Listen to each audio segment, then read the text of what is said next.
हाँ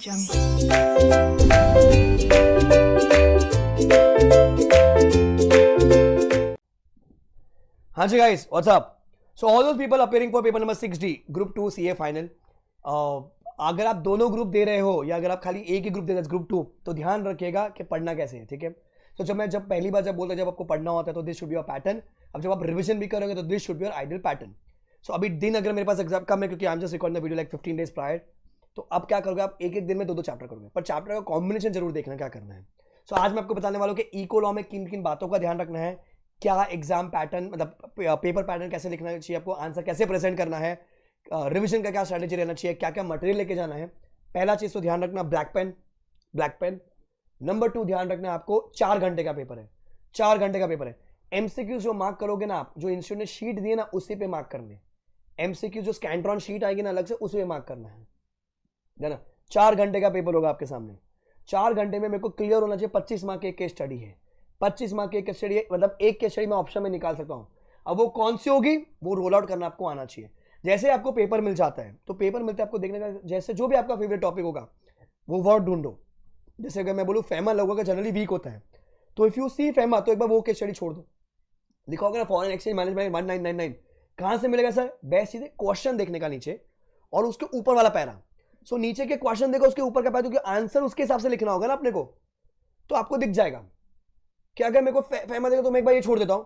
हाँ, जहां मेरे को फेमा नहीं देगा मैं वो पढ़ने बैठता हूं, क्योंकि देखो आइडियली 10 मिनट में आपको एक क्वेश्चन पढ़नी है, 20 मिनट में आपको अटेम्प्ट करना है। 20 सोचूंगा तब जाके वो 25 मिनट में होगा। सो देखो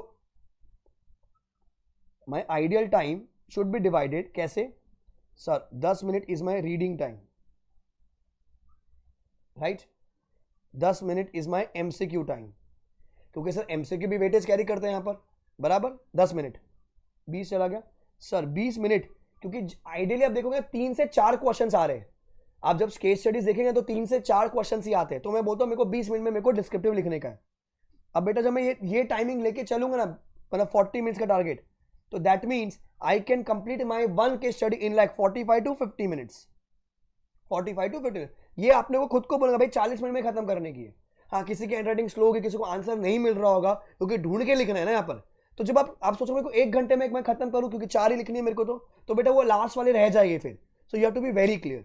now when you talk about reading the case study, अब मैंने जितनी भी केस स्टडीज देखी अभी तक, जो आईसीए की जर्नल में आई होगी, केस स्टडी डाइजेस्ट में आ रखी है, अपने पास पेपर में आ रखी है, इंस्टीट्यूट क्या कर रहा है, एक तो ये लंबा लंबा देता है, बट अगर आपको तरीका पता चले, जैसे फर्स्ट पैरा है तो first para is generally intro, उसमें उस बंदे की कहानियां होगी, क्या करता था फलाना, बहुत फालतू बातें होती है, बहुत फालतू बातें। तो फर्स्ट पैरा को फटाफट रीड कर सकते, उसमें कोई दिमाग वाली बात नहीं होती, वहां आपको दिख जाएगा, थोड़ा सा हिंट लेके जाएगा कि कहां लेके जा रहा है वो, कौन से चैप्टर में लेके जाएगा। और फर्स्ट पैरा पे जनरली क्वेश्चन नहीं बनता। नाउ चेकआउट कितने पैराज है वहां पर, ठीक है? तो जनरली सेकेंड और थर्ड पैरा मर्ज होके एक चैप्टर अट्रैक्ट होगा, या सेकंड एक होगा, थर्ड पैरा एक अलग से चैप्टर मिलेगा। तो वहां पर आपको देखा शायद फेमा की बातें हैं, शायद सरफेसी की बात है, शायद मनी लॉन्ड्रिंग की बात है, तो वहां क्या करेंगे, बाजू में हल्के हाथों से, आईसीआई की तरफ से अलाउड नहीं लिखना, हल्के हाथों से पेंसिल से फेमा, या अगर आपको दिख रहा है हाँ फेमा। फिर एक चैप्टर मतलब नेक्स्ट पैरा में आपको दिख जाएगा आईबीसी की बातें, नेक्स्ट पैरा में भी आपको शायद दिख जाएगा कॉम्पिटिशन एक्ट की बातें। तो इंस्टीट्यूट क्या कर रहा है, वो मल्टी डिसिप्लिनरी केस स्टडी पूछ रहा है, मतलब अलग अलग आ रही है, पर वो चैप्टर स्पेसिफिक बन रही है, मतलब वो पैरा चैप्टर स्पेसिफिक बन रहा है। किसी आईबीसी में फेमा घुसना मतलब शायद एक केस में मिल जाएगा, पर जनरली वो पूरा पैरा उस चैप्टर के हिसाब से ही है। अच्छा, फिर जब मैं नीचे क्वेश्चन देखूंगा, नीचे क्वेश्चन तो एक एमसीक्यू वाले क्वेश्चन होंगे और एक डिस्क्रिप्टिव वाले होंगे। सो डिस्क्रिप्टिव वाले में 1 2 3 जनरली होता है, पर या 4 भी हो सकता है आपके सामने।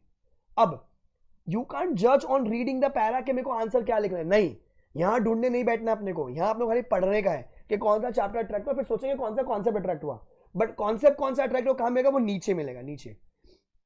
अब मैं बोलता हूं पैरा जैसे कॉम्पिटिशन एक्ट पे दे दिया, पर सारा कॉम्पिटिशन एक्ट पे कोई सवाल ही नहीं पूछा इंस्टीट्यूट ने, तो भैया मैं फालतू में वहां पर टाइम वेस्ट करूंगा ना। अब आधे लोग बोलते पहले हम लोग क्वेश्चन पढ़ लेके, मैं बोलता नहीं पहले नहीं पढ़ने का, पहले अपने को केस स्टडी पढ़ने का, तो समझ में आएगा कि हाँ इसमें कहानी में क्या आया है, क्योंकि क्वेश्चन पर तो क्या 2 मिनट लगनी है, मेन तो आपको दिख जाएगा ऊपर से। तो पहले आपको केस स्टडी पढ़ने का एंड देन सीधे मतलब वही रास्ते से चलो, क्योंकि अच्छा एमसीक्यू भी क्या है, वेरी रेयर इसमें से रिलेटेड होगा, कुछ भी पूछ सकते एमसीक्यू में, तो मतलब एमसीक्यू ऐसा नहीं कि चैप्टर इसी केस स्टडी में से आएगा, वो कुछ भी आ सकता है, कुछ भी आ सकता है। जैसे डेज पर आ गया, अमाउंट पर आ गया, आईबीसी में अमाउंट है, कॉम्पिटिशन में अमाउंट है, डेज है आईबीसी में कितने सारे, मनी लॉन्ड्रिंग में कुछ डेफिनेशन में कवर कर दिया, तो वो आपको पता होना चाहिए। नाउ अब जैसे case number I mean question number 3 है मेरा, which is they are asking on IBC. So now I will read that IBC का पैरा वापस से। आईबीसी में अट्रैक्ट हुआ था, क्या हुआ था, शायद मे बी विड्रॉल का कॉन्सेप्ट है, विड्रॉल का कॉन्सेप्ट है, विड्रॉल का कॉन्सेप्ट। फटाफट बुक खोला, आपके पास जो भी मटेरियल है विड्रॉल के कॉन्सेप्ट आपने जाके पढ़ लिया। अच्छा, प्रेजेंट कैसे करोगे आप? अब जैसे अगर मैं बोलता हूं if I am writing case study 1, तो मैंने हेडिंग दे दी case study 1, I use black ink only, case study 1, ठीक है, ब्लैक इंक ओनली।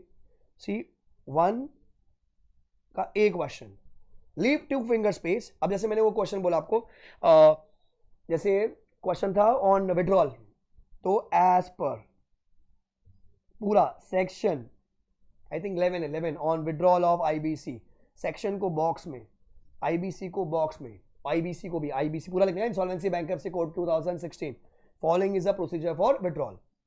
नाउ इसको पहला पॉइंट बना दीजिए। अब इसके जो भी सब पॉइंट्स होंगे आप उसको या तो कैंडल जला दीजिए, जो भी थियोरी है, तो you first write theory here, then एक लाइन छोड़ो, एक लाइन छोड़ो। Number 2, in the above case dot dot dot dot dot dot dot, जो भी क्वेश्चन है। नंबर 3, कंक्लूजन, अलाउड है, नॉट अलाउड है, लीगल है, इनवैलिड है, वैलिड है, जो भी आंसर का conclusion, because of the above statement it is allowed. तो answer would be frame in 3 points only, theory, in the above case, conclusion. Answer को पॉइंट फॉर्म में लिखिए, पैराग्राफ में मत लिखिए, उसको ज्ञान नीचे, उसको क्वालिटी चाहिए। सी पेपर चेक करके ये प्रिजम्पशन रहेगा, पता है उसको कि आपने देख के लिखा है, राइट? तो ओवर राइटिंग नहीं होनी चाहिए, स्क्रिबलिंग नहीं होनी चाहिए, it is all on the presentation, क्योंकि आपने कॉपी किया है, ये हमारा अजम्पशन है चेकर का। सो ध्यान रखने का, जो भी आपका कंक्लूजन होगा आप उसको भी क्या कर दोगे, आप उसको मार्क कर दोगे बॉक्स के अंदर, वैलिड है, इनवैलिड है, लीगल है, इलीगल है, जो भी है। सो मैं अगर चेक करूं, अच्छा सेक्शन बराबर है, थ्योरी बराबर है, कंक्लूजन बराबर है। हाँ, पूरा तो नहीं दूंगा, बट यस आपको मैं मैक्सिमम मार्क्स देना चाहूंगा, आपको ऐसे प्रेजेंट करना है। अब यहाँ पर जगह छूट गई है, यहाँ पर कंटिन्यू मत कीजिए, नेक्स्ट पेज पे पैसे पूरे भरेंगे अपन, बराबर, नेक्स्ट पेज पे आप जाओगे, क्लियर? तो ये हो गया आपका प्रेजेंटेशन का, ये आपका होगा केस रीडिंग का, कैसे करने का है। सर अब पढ़ना कैसे है? अब आपके अगर टाइम कम है, क्योंकि अगर आप दोनों ग्रुप दे रहे हो तो आप क्या करो, कॉम्बिनेशन बना के चलो, ईजी है ना, अच्छा चैप्टर। सरफेसी पहले करना, क्योंकि मई 22 का पहला बड़ा अमेंडमेंट है, क्योंकि नया है, आएगा फॉर श्योर, दिखेगा पेपर में, सरफेसी फॉर्मूला साथ में। देन यू डू बेनामी एंड रेरा। बेनामी रेरा क्यों? क्योंकि सर दोनों वो प्रॉपर्टी से रिलेटेड है, इसीलिए। Sir then you do competition, यानी आईबीसी अलग से चलेगा आपका, एंड लास्ट में फेमा करने का, लास्ट में फेमा। तो सेकंड रिवीजन वही 4 दिन मैंने आपको बताया। तो पहले सरफेसी फॉर्मूला साथ में कर लिया, बेनामी रेरा सेकंड डे पे कर लिया, कंपटीशन और आईबीसी अगर थर्ड डे में कर पाए तो अच्छी बात है, नहीं तो थोड़ा सा आईबीसी कर लेने का, और फोर्थ डे में आईबीसी एंड फेमा कर लेने का। यहाँ पर क्या रिवाइज करना है सर अपने को, इंडेक्स, कंटेंट थोड़ी याद करना है। मेरे को पता है इस आंसर में ये लिखा हुआ है, ये इंडेक्स में कहाँ लिखा है, मेरी बुक के अंदर कहाँ है। तो आई होप आप सबने इंडेक्स बना लिया होगा, हर चैप्टर का इंडेक्स आपका रेडी होना चाहिए। देन जब आप एग्जाम देकर आएंगे after costing on the exam day, मैं आपको बता रहा हूँ, आप पहले बेनामी और सरफेसी रिवाइज करेंगे। क्या करना है अपने को, ओपन बुक है ना सर, इंडेक्स देखने कहाँ क्या लिखा हुआ है, फिर 10 बजे सरफेसी देख लीजिए वापस से, कुछ रह गया है तो, फिर 2 बजे तक आईबीसी, 4 घंटा आईबीसी हो जाएगा आराम से। देन रेरा के प्रोविजन्स, जैसे एमसीक्यू में फटाफट काम आएगा, वो 500 स्क्वायर फीट वाला है, 90% वाला होना चाहिए, प्रोमोटर 10% वाला कितना वो डिपॉजिट लेगा अलॉटी से, फिर नो कॉम्पिटिशन एक्ट, फिर जब तक है आपका फेमा एंड फॉर्मूला, ठीक है। देन बैटल लेकर till 10 AM, whatever you want to do you can do leftovers, and then you solve your RTP and mock paper। RTP अगर कर रखी, RTP तो अभी आती नहीं है तरफ से, मॉक पेपर करना जरूरी है, मॉक पेपर करना जरूरी है। मॉक पेपर में भी क्या आपने को लेके जाने का प्रिंट आउट निकाल के वहाँ पर, ठीक है। मेरी कंपाइलर है, टेलीग्राम से आप निकाल सकते हो वहाँ पर। और फिर हमने अडेंडम ना निकाला था, अडेंडम में क्या हुआ सर, बहुत सारे बच्चों को डाउट है सर, बहुत ज़्यादा अमेंडमेंट है, अमेंडमेंट नहीं है, सरफेस ही एडेड है, दैट्स वेरी श्योर। अब आपको लेके क्या क्या जाने का है सर, सबसे पहले आप लेके जाओगे अपना मई 22 का मॉड्यूल। आई होप आपको क्लियर होगा ये चीज, पूरा टाइम टेबल कैसे पढ़ना है, ठीक है। एक काम करो, इसकी पहले फोटो खींच लीजिए, फोटो खींच लीजिए इसकी। देन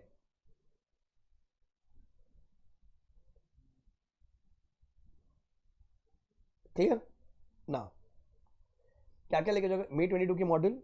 आपके पास अगर मॉक पेपर्स है, मॉक 1 मॉक 2 वो लेके जाइए, आईसीआई के सजेस्टेड होंगे, कम से कम 3 अटेम्प्ट के लेके जाइए, कम से कम 3 अटेम्प्ट के। मई 22 के मॉड्यूल लेके जाना जरूरी, क्योंकि सरफेसी के आंसर वहीं मिलेंगे ना आपको। अगर ऑथर की बुक तो कोई अपडेट अगर है तो ठीक है, नहीं है तो फिर मई 22 के मॉडल बेस्ट है। मैंने यूट्यूब पे पढ़ा रखा है सरफेसी, मॉड्यूल से पढ़ा है विद इंडेक्सिंग एंड मैपिंग पूरा कॉन्सेप्ट के साथ, ठीक है। अगर किसी का मेरी कंपाइलर तो वो लेके जाओ, उसमें अपना तो सारा इनकॉर्पोरेटेड है। पर मई 22 की मॉडल अपनी बुक भी लेके जाने का, और आई वुड एडवाइस मई 22 की मॉडल ऑर्डर कर लो, वो लेके जाना। आई टेल यू व्हाई, क्योंकि क्या हुआ, इंस्टीट्यूट ने बहुत जगह पर रूल्स ऐड कर दिए, वो प्रोसीजरल रिक्वायरमेंट्स है। अब मुझे नहीं पता किस लेवल पे इंस्टीट्यूट पूछेगा, सी उससे प्रोविजन कुछ नहीं हिल रहा है मेरा। बहुत सारे बोला मॉडल में बढ़ गया, अरे बढ़ गया पर वो रूल्स डाले, प्रोसीजरल वाले रूल्स है। पहले प्रोविजन होते थे टिल द प्रीवियस एग्जाम, वो लोगों ने रूल्स डाल दिए, तो शायद इक्का दुक्का क्वेश्चन आपको रूल्स में मिल जाए, इक्का दुक्का क्वेश्चन। अमेंडमेंट नहीं है कुछ भी, खाली वो एडिशंस किया इंस्टीट्यूट ने, एडिशंस किया है। तो कहां मिलेगा आपको, वो मई 22 के मॉडल में। तो इसलिए मई 22 की मॉडल कैरी करना जरूरी है। प्लस आप मॉक लेके जाइए, नहीं तो जो अपना जो कंपाइलर है उठा के लेके जाइए। अगर आपको पास पेपर्स मॉक वॉक लेके नहीं आना क्या है तो कंपाइलर लेके जाइए। एंड एक इंस्टीट्यूट की तरफ से केस स्टडी डाइजेस्ट आ रखी है। अच्छा, जिनके पास पुराना प्रिंट आउट है, तो पुराने प्रिंट आउट में जहां से मिस्टेक्स थी ना एमसीक्यू में या फिर कोई केस में इंटरप्रिटेशन में, वहां पर इंस्टीट्यूट ने अपडेट किया है, बाकी कोई चेंजेस नहीं है। हाँ, एक केस नंबर 51, 52, 53, 54 ये ऐड किया है। ये क्यों ऐड किया, क्योंकि सरफेसी पे केसेस है। तो ये चारों को मैं वैसे भी मई मंथ में, मई के मिड में मैं इसको यूट्यूब पे कराऊंगा चारों को, क्योंकि ये करना जरूरी, क्योंकि सरफेसी के लिए यही हमारे पास क्वेश्चन है, बाकी कहीं भी नहीं है क्वेश्चन, तो ये करना जरूरी है, ये अपन करेंगे। सो ध्यान रखना, आपको मई 22 का मॉड्यूल लेके जाने का बहुत जरूरी है, क्योंकि because of that updations. Answer में कोई चेंज नहीं है, अमेंडमेंट भी कुछ नहीं है। कंपाइलर अगर है आपका किसी ऑथर की या मेरी वाली है, वो टेलीग्राम पे आपको मिल जाएगी फ्री में, आप उसका प्रिंट आउट लेके जाइए। और केस स्टडी डाइजेस्ट को जरूर लेके जाइएगा, केस स्टडी डाइजेस्ट को। उसमें 51 to 54 आपको मैं करा दूंगा। मैंने 1 to 25 प्रीवियस अटेम्प्ट में यूट्यूब पे करा दी थी, 1 to 25। 26 से 50 पेंडिंग है, देखते टाइम है तो करेंगे, नहीं तो आपको खुद से आना पड़ेगा। आधे घंटे में एक केस स्टडी होनी चाहिए। 51 to 54 में कराऊंगा आपको यूट्यूब पर। और आप देखो ना 1 to 25 में अगर आपको पूरा खुद से करना है तो एक बार पैटर्न देख लो मैंने कैसा कराया। जस्ट सर्च अभिषेक बंसल इकोलॉ case study digest CSD1 CSD2 आपको दिख जाएगा यहाँ पर। तो मैंने 1 घंटे में 2 करवाई है। अब उसमें बेनिफिट क्या होता है, हमने मैपिंग कर ली है कि अच्छा कौन से आंसर में क्या अलग मिला, मुझे क्या ट्विस्ट मिला। मास्टर इंडेक्स खुद का होना जरूरी है। अब बहुत सारे ऑथर का किसी बच्चों का लेके जाओगे, मुझे नहीं पता कहां से लेके जाओगे, खुद का बना लो बैठ के, वही काम आएगा एग्जाम के दिन भाई, वही काम आएगा एग्जाम के दिन।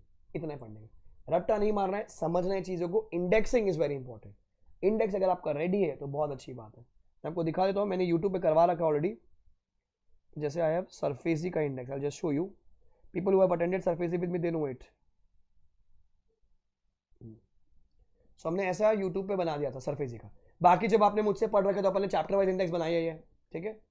तो देखो ऐसा बनाया अपन ने, मेरे को पता है ऑब्जेक्ट ऑफ सरफेसी कहाँ लिखा है, केस लॉ 2 में कांस्टेंट वैलिडिटी की बातें है, फिर डेफिनेशंस है कुछ, कहाँ डेफिनेशंस लिखी हुई है, रजिस्ट्रेशन में क्या क्या बातें हैं सर कैंसिलेशन की बातें, एक्विजिशन, सब इंडेक्सिंग है। मेरे को पता है कौन से पेज में मॉड्यूल के कौन सा सेक्शन नंबर के साथ लिख दिया मैंने यहाँ पर। तो दिस फिर एक डायग्राम एक्सप्रेशन का, देन ये measures for asset reconstruction, RBI के पावर्स, ये सब ये आपका रेडी है। खुद की लिखी हुई चीजें ही आपको याद रह सकती है भाई, खुद की लिखी हुई चीजें ही आपको याद रह सकती है। इसीलिए 1 घंटा लगेगा हर चैप्टर में इंडेक्स बना के जाना, खुद का काम आएगा आपको, काम आएगा आपको, ठीक है। इतना ही आपको पढ़ना है। तो जिन भी बच्चों को जो डाउट हो रहा है कि जैसे क्या लेके जाना है क्या नहीं लेके जाने का, कितना पढ़ना है, मैंने आपको सब बता दिया। एग्जाम के दिन क्या करना चाहिए, बहुत अच्छा पेपर आता है इको लॉ का। जनरली लोगों को 70+ मार्क्स आते हैं। I would want you to get 80+ marks. Why, because aggregate issue of group 2 खाली वही सॉल्व करता है। You can't trust GT, you can't trust costing, यही आपका सॉल्व कर सकता है एग्रीगेट इशू, ठीक है। So all the best. और any of your friends are appearing for November 20 to May 23। तो हमारा इको लॉ का नया रिकॉर्डिंग आउट हो चुका है। लॉ की भी फाइनल की बैच चालू हो गई है। मेन लॉ के पेपर नंबर 4 की, you can inform to your friends, या तो भवर सर की साइट से bbvirtuals.com, भवरपुरा.com, या फिर अपनी जो साइट है letslearnindia.in, www.letslearnindia.in, वहाँ से ले सकते हैं। सो इतना पढ़ लीजिए, पक्का पास हो जाओगे, ठीक है। बट मेरे को 70+ चाहिए। Cool, bye guys, take care, enjoy and aim for rank और 70+ विच इज अर्लियर, क्योंकि आपको पता है अगर आप मुझसे पढ़ो 70+ आता तो विल गो टू ताज, इधर लंच और dinner from my side. Bye guys, take care, enjoy.